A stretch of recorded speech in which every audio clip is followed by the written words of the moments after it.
Assalamualaikum warahmatullahi wabarakatuh. Marhaban ya Ramadan. Alhamdulillahirrabbilalamin.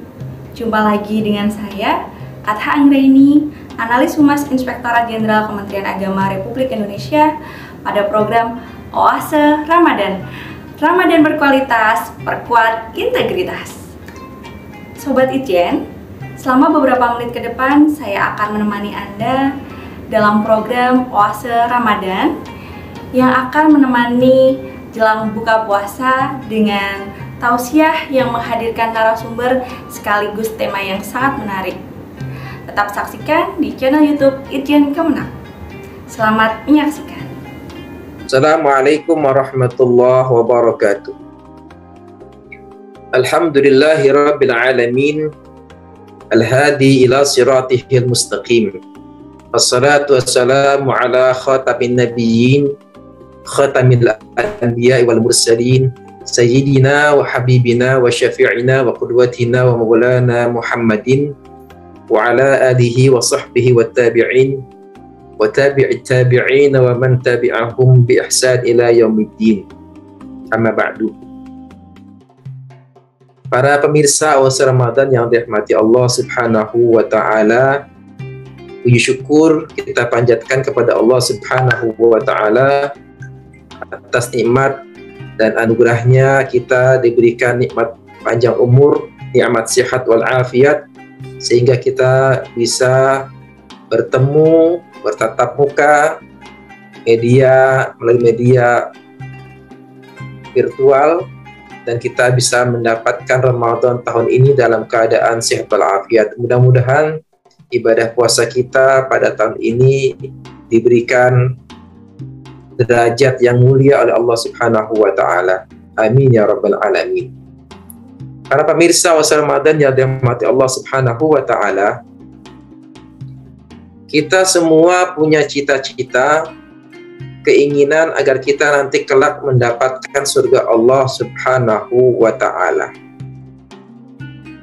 Dan Allah Subhanahu wa taala dengan rahimnya, dengan kasih sayangnya, memberikan beberapa peluang dengan amal-amal, dengan perbuatan yang dapat memasukkan hamba-hambanya ke dalam surga Allah Subhanahu wa ta'ala. Di antara kelompok orang-orang yang mendapatkan surga Allah Subhanahu wa ta'ala, yang mendapatkan perlindungan Allah Subhanahu wa ta'ala di saat tidak ada perlindungan selain perlindungan Allah Subhanahu wa ta'ala, adalah seorang pemimpin yang adil. Pemimpin yang adil merupakan salah satu kelompok yang disebutkan oleh baginda Rasulullah SAW dari 7 kelompok yang mendapatkan naungan perlindungan Allah Subhanahu wa ta'ala. Sab'atun yudhilluhumullahu tahta dhillihi yawma la dhilla illa dhilluh. Ada 7 kelompok nanti di hari kiamat yang mendapatkan naungan perlindungan Allah Subhanahu wa ta'ala di saat tidak ada perlindungan kecuali perlindungan atau naungan Allah Subhanahu wa ta'ala, yang salah satunya adalah pemimpin yang adil. Bahkan dalam hadis sahih riwayat Imam Muslim, riwayat Imam Muslim, baginda Rasulullah Sallallahu Alaihi Wasallam menyebutkan ada 3 kelompok orang yang nanti masuk surga. Yang pertama itu adalah dzu sultanin muqsitin mutasaddiqun muwaffaqun. Seorang pemimpin, seorang yang memiliki kekuasaan atau seorang pemimpin yang adil, yang ringan tangan untuk bersedekah dan mendapatkan restu, mendapatkan persetujuan dari rakyatnya. Pemimpin yang seperti ini adalah pemimpin yang nanti dijamin Allah Subhanahu wa ta'ala untuk masuk surga. Mengapa demikian? Karena untuk menjadi pemimpin yang adil itu tidak mudah. Dan kita harus pahami bahwa menjadi pemimpin yang adil itu bukan hanya ketika seseorang diberikan jabatan dalam jabatan publik, seperti presiden. Karena pada hakikatnya kita semua adalah pemimpin. Dalam sebuah hadis baginda Rasul bersabda, kullukum ra'in wa kullukum ra'in an mas'uliyatihi. Setiap kita adalah pemimpin, dan setiap pemimpin akan dimintakan pertanggungjawaban oleh Allah Subhanahu wa taala. Seorang ayah, dia pemimpin di rumah tangganya. Seorang ibu, dia pun pemimpin di dalam mengatur urusan rumah tangganya. Dan kita semua adalah pemimpin.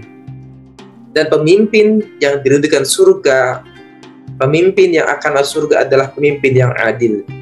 Pemimpin yang adil adalah pemimpin yang bisa mengatur waktunya, kemudian memberikan hak-hak kepada rakyatnya, kepada bawahannya, dengan cara yang adil, tanpa pilih kasih, tanpa membeda-bedakan antara satu dengan yang lainnya. Semakin besar tanggung jawab seorang pemimpin, maka semakin besar pula ganjaran yang Allah berikan kepadanya. Di zaman sekarang seperti ini, kita sudah jarang melihat pemimpin seperti baginda Rasulullah Shallallahu Alaihi Wasallam. Oleh karena itulah, teladan Rasulullah perlu kita ingat kembali, kita renungkan kembali, kita buka kembali, kita pelajari kembali, agar kita termotivasi untuk menjadi pemimpin sebagaimana yang dicontohkan oleh baginda Rasulullah Shallallahu Alaihi Wasallam. Pemimpin yang adil adalah pemimpin yang tidak membebani rakyatnya. Pemimpin yang adil adalah pemimpin yang selalu mengutamakan rakyatnya daripada dirinya sendiri. Pemimpin yang adil tidak pernah terbesit dalam pikirannya untuk melakukan penyimpangan, melakukan tindakan korupsi yang itu mendolimi rakyatnya. Dan pemimpin yang adil adalah pemimpin yang membagikan tugas-tugas kepada bawahannya secara adil, bahkan dia pun menanggung sendiri pekerjaan yang sesungguhnya bisa dikerjakan oleh bawahannya. Dan baginda Rasulullah Sallallahu Alaihi Wasallam adalah contoh teladan yang baik untuk kita semuanya. Pernah suatu ketika baginda Rasulullah Sallallahu Alaihi Wasallam mendengar para sahabatnya ingin memasak daging kambing, dan baginda Rasulullah Sallallahu Alaihi Wasallam dengan bijaksananya, dengan demokratisnya menawarkan kepada para sahabatnya, siapa di antara para sahabatnya yang ingin melaksanakan tugas dalam rangka untuk memasak daging kambing tersebut. Kemudian ada sahabatnya menawarkan, saya Rasul yang nanti akan menyembelih kambingnya. Kemudian ada sahabat menawarkan, ya Rasul, nanti saya yang akan menguliti kulit kambing ya Rasulullah. Kemudian ada sahabat yang menginginkan untuk menyiapkan tungku pembakaran atau memasak daging kambing tersebut. Ada sahabat yang menawarkan untuk mengambil air untuk persiapan penyembelihan atau pembersihan daging kambing. Dan Rasulullah SAW yang paling akhir, beliau menawarkan, kalau begitu saya nanti yang akan mencari dan mengumpulkan, memikul kayu bakar untuk memasak daging kambing tersebut. Ketika para sahabat mendengar baginda Rasulullah yang akan mengambil, mengumpulkan, memikul kayu bakar, para sahabat tercengang dengan mengatakan, ya Rasul, engkau cukup duduk-duduk saja. Nanti engkau ya Rasul cukup menikmati hidangan daging kambing yang sudah kami masak. Ternyata baginda Rasulullah memberikan contoh yang baik. Baginda Rasul tidak mau tinggal diam, tapi beliau juga menanggung, memikul kayu bakar untuk persiapan memasak daging kambing tersebut. Walaupun sesungguhnya beliau bisa duduk santai, duduk-duduk enak, tidur-tiduran, langsung menikmati daging kambing yang sudah masak, tapi itu tidak dilakukan oleh baginda Rasulullah. Tapi beliau mencontohkan bagaimana seorang pemimpin itu membagi tugas kepada bawahannya dan beliau memberikan contoh bagaimana menjadi pemimpin yang adil. Para pemirsa puasa Ramadan dari rahmati Allah Subhanahu wa taala, memang untuk menjadi pemimpin yang adil tidaklah mudah. Tetapi dengan melihat, dengan membaca sirah nabawiyah ataupun perjalanan para sahabat, para tabi'in yang mereka memberikan contoh keadilan mereka dalam memimpin, mudah-mudahan kita bisa meniru, dapat mengikuti apa yang telah mereka contohkan kepada kita, sehingga kita bisa menjadi pemimpin yang adil, mengikuti baginda Rasulullah Shallallahu Alaihi Wasallam. Amin ya Rabbal Alamin.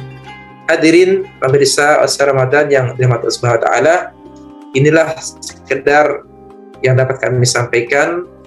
Mudah-mudahan ada manfaatnya. Terima kasih atas segala perhatian. Mohon maaf atas segala kekurangan. Hadanallahu wa iyyakum ajma'in. Wassalamualaikum warahmatullahi wabarakatuh.